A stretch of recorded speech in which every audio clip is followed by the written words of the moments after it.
வணக்கம் நேர்களே, நான் உங்கள் ஆஸ்ட்ரோ பூர்ணா. இன்னைக்கு நாம பார்க்கக்கூடிய சிறப்பு பதிவு செவ்வாயினுடைய பெயர்ச்சி. மாத கிரகங்களாகப்பட்ட ஒவ்வொரு கிரகங்களின் பெயர்ச்சியை பத்தி தான் நம்ம பார்த்துட்டு இருக்கிறோம். அதனுடைய வரிசையில இன்னைக்கு நாம பார்க்கக்கூடிய பெயர்ச்சி செவ்வாயினுடைய பெயர்ச்சி. இந்த செவ்வாய் பெயர்ச்சி அப்படின்றது 45 நாட்களுக்கு ஒரு முறை நிகழக்கூடிய ஒரு பெயர்ச்சியாக இருக்கும். இப்போதைக்கு செவ்வாய் பகவான் அந்த மீன ராசியில இருக்கிறார். காலபுருஷனுக்கு 12ஆம் இடமான அந்த சனியோடு சேர்ந்து செவ்வாய் இருக்கிறார். இந்த செவ்வாயாகப்பட்டவர் வரக்கூடிய மே மாதம் 12ஆம் தேதி மேஷ ராசிக்கு பெயர்ச்சி ஆகிறார். மேஷ ராசி அப்படின்றது பாத்தீங்கன்னா செவ்வாயினுடைய ஆட்சி வீடு, சொந்த வீடாக இருக்கு. அந்த சொந்த வீட்டுக்கு வரக்கூடிய அந்த செவ்வாயினுடைய தன்மை தனித்து செயல்படக்கூடிய ஒரு நேரமாக தான் இருக்க போகுது. இது வரைக்கும் அந்த செவ்வாய் பாத்தீங்கன்னா ராகுவோட பயணித்தும் சனியோட பயணிக்கும் போதும் அந்த போர்க்கால நிகழ்வுகள் அப்படின்றது உலக அளவில் அதிகமாக இருந்தது. எல்லா இடத்துலயும் ஒரு பதற்றம், எல்லா இடத்துலயும் ஒரு இறப்புகள், விபத்துக்கள், இந்த மாதிரியாக அந்த கூட்டு மரணம் அப்படின்றது அதிகப்படியாக இருந்தது. இதுக்கு காரணமே பாத்தீங்கன்னா இந்த செவ்வாயினுடைய தாக்கம் தான் அதிகப்படியாக எல்லா இடத்துலயும் ஒரு மிகப்பெரிய ஒரு மாற்றத்தை கொடுத்திருக்கும். இப்போ தனித்து செயல்படக்கூடிய ஒரு தன்மை இந்த 12ஆம் தேதி மே மாதம் வரக்கூடிய அந்த செவ்வாயாகப்பட்டவர் 21ஆம் தேதி ஜூன் வரைக்கும் அந்த மேஷ ராசியில இருக்கிறார். இப்படி 45 நாட்கள் இருக்கும்போது ஒவ்வொரு ராசி என்பவர்களுக்கும் உண்டான பலன்களை பற்றி தான் இந்த பதிவுல நம்ம தெளிவா பார்க்க போறோம். இந்த சேனலை முதல் முறையா பாக்குறீங்க அப்படின்னா சப்ஸ்கிரைப் பண்ணிக்கோங்க, பெல் பட்டன்ல ஆல் ஆப்ஷன் சூஸ் பண்ணிக்கோங்க. மிதுன ராசி என்பர்களுக்கு இந்த செவ்வாயினுடைய பெயர்ச்சி லாபஸ்தானமான அந்த 11ஆம் இடத்துல பெயர்ச்சியாகி வருகிறார். மிகவும் ஒரு நல்ல ஒரு மாற்றத்தை கொடுக்கறதுக்காக இந்த செவ்வாயினுடைய பெயர்ச்சி இந்த மிதுன ராசி என்பர்களுக்கு கொடுக்க போகுது. ஏன்னா மிதுன ராசி என்பர்களுக்கு லாபாதிபதியும் கூட இந்த செவ்வாய் பகவான், அடுத்து ருணரோக சத்ரு ஸ்தானாதிபதியும் கூட. இந்த 2 இடத்திற்கு உண்டான அந்த செவ்வாயாகப்பட்டவர் லாபஸ்தானத்துல இருந்து இவர்களினுடைய குடும்பஸ்தானத்தையும் தனஸ்தானத்தையும் பார்வையிடுகிறார். அடுத்து பூர்வ புண்ணிய ஸ்தானத்தை பார்க்கிறார். அடுத்து பாத்தீங்கன்னா அந்த ருணரோக சத்ருஸ்தானமான அந்த 6ஆம் இடத்தையும் பார்க்கிறார். 2, 5, 6 இந்த 3 இடங்களையும் பார்வையிடக்கூடிய இந்த செவ்வாயினுடைய நிலை அப்படின்றது இந்த மிதுன ராசி என்பர்களுக்கு அதிக இடத்துல பண வருவாயை கொடுக்கக்கூடிய ஒரு தருணம். ரொம்ப ஸ்லோவா எல்லா இடத்துலயும் வருமானங்கள்ல பெரிய அளவுக்கு தட்டுப்பாடோட இருக்கக்கூடிய இந்த மிதுன ராசி என்பர்களுக்கு இந்த காலகட்டத்துல நிறைய ஒரு வருமானங்களை கொடுக்கக்கூடிய ஒரு நேரமாகவும் தான் இந்த 45 நாட்கள் இருக்க போகுது. இந்த மிதுன ராசி என்பர்கள் தன்னுடைய வாழ்க்கையில பாத்தீங்கன்னா நிறைய தியாகங்களை செஞ்சிருப்பாங்க. தியாகம் அப்படின்னா பாத்தீங்கன்னா மிக பெரிய அளவுக்கு தன்னுடைய வாழ்க்கைக்காக வாழாமல் மற்றவர்களினுடைய வாழ்க்கைக்காக வாழ்ந்தவர்கள் அப்படின்னா இந்த மிதுன ராசி என்பர்கள் தான். அதே சமயத்துல சில முடிவுகள்ல ரொம்ப தைரியமாக துணிச்சலாக ரிஸ்க் எடுக்கக்கூடிய ஒரு நபர்களாக தான் இந்த மிதுன ராசி என்பர்கள் இருப்பாங்க. இப்படி இருக்கக்கூடிய இந்த மிதுன ராசி என்பர்களுக்கு அவர்களினுடைய வாழ்க்கையில ஏமாற்றங்களும் நிறைய வரும். அந்த ஒரு ரிஸ்க் டேக்கிங் அப்படின்றது பாத்தீங்கன்னா நிறைய ஏமாற்றத்தை கொடுக்கும். மற்றவர்களை நம்பி சில விஷயங்களை இவங்க பொறுப்பை ஒப்படைக்கும் போது அந்த மற்றவர்களால நிறைய இடத்துல ஏமாறப்படுபவர்களும் நம்ம மிதுன ராசி என்பர்கள் தான். இவர்களுக்கு இவர்களினுடைய குடும்ப வாழ்க்கையில நிறைய விதத்துல ஒரு நிம்மதி இல்லாத ஒரு வாழ்க்கை, அதாவது நம்மளுடைய குழந்தைகளுக்காக வாழணும், நம்மளுக்குன்னு குழந்தை பிறந்துருச்சு, அந்த குழந்தைகளுக்காக ஒரு குடும்பமா இருக்கணும் அப்படின்ற மாதிரியான ஒரு சகிப்பு தன்மையோட வாழக்கூடிய ஒரு நபர்களாக தான் இந்த மிதுன ராசி என்பர்கள் இருப்பாங்க. ஆனா இந்த மே மாதத்துல வரக்கூடிய இந்த செவ்வாயினுடைய பெயர்ச்சி அந்த குடும்பத்துல இருக்கக்கூடிய நிறைய பிரச்சனைகள்ல இருந்து மீண்டு வரக்கூடிய ஒரு அமைப்பை கொடுக்க போகுது இந்த மிதுன ராசி என்பர்களுக்கு. ஏன்னா குடும்பஸ்தானத்தை 11ஆம் இடத்துல இருந்து பார்க்கறதுனால குடும்பத்துல நிறைய மகிழ்ச்சிகள், சுப நிகழ்ச்சிகள், பெண்களாக இருக்கிறாங்க அந்த குடும்பத்துல அப்படின்னா அவர்கள் மூலமாக நிறைய வருமானங்கள், இது எல்லாத்தையுமே ஏற்படுத்தக்கூடிய ஒரு நிலையை இந்த செவ்வாய் பெயர்ச்சி இந்த ராசி என்பர்களுக்கு முழுமையாக கொடுக்க போகுது.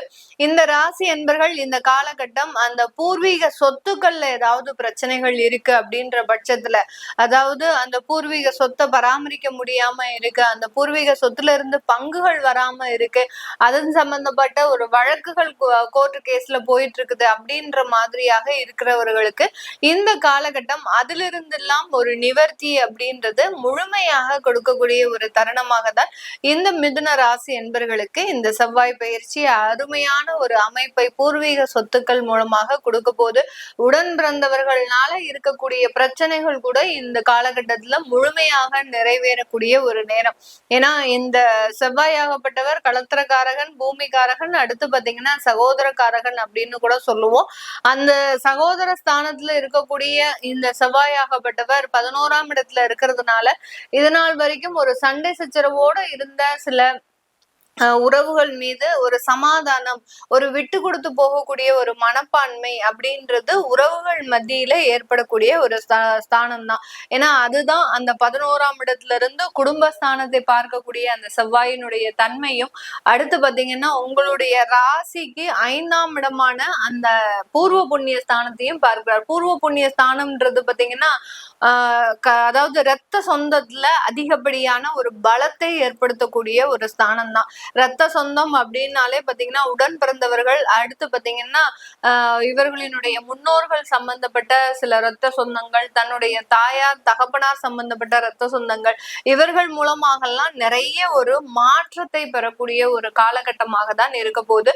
இந்த இடத்துல இந்த செவ்வாயினுடைய நிலை அப்படின்றது தொழில் ரீதியான நிறைய ஒரு விஷயங்கள்ல முன்னேற்றத்தை கொடுக்க போகுது.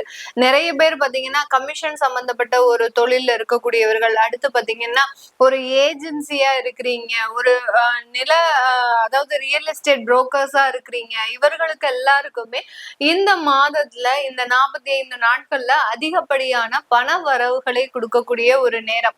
உங்களுடைய லைஃபே பாத்தீங்கன்னா இந்த 45 நாட்கள்ல இருந்து மிகப்பெரிய ஒரு மாற்றத்தை அனுபவிக்கக்கூடிய ஒரு நேரம். ஏன்னா மிதுனராசி என்பவர்கள் இது நாள் வரைக்கும் சில அவமானங்களை, தேவையில்லாத ஒரு ஏளனமான சொற்களை மட்டுமே அனுபவித்து வந்த இந்த மிதுனராசி என்பவர்களுக்கு இந்த காலகட்டத்திலிருந்து ஒரு வாழ்க்கை மாற்றத்தை, ஒரு வேலை மாற்றத்தை, ஒரு தொழில் அமைப்புகளை கொண்டு சேர்க்கக்கூடிய ஒரு நேரமாக தான் இந்த மிதுன ராசி என்பவர்களுக்கு இருக்க போகுது. அதனால தொழில் செய்யக்கூடியவர்கள் ரொம்ப கவனமாக உங்களுடைய தொழில்ல இருக்கக்கூடிய வாய்ப்புகளை அதிகப்படியாக பயன்படுத்துங்க.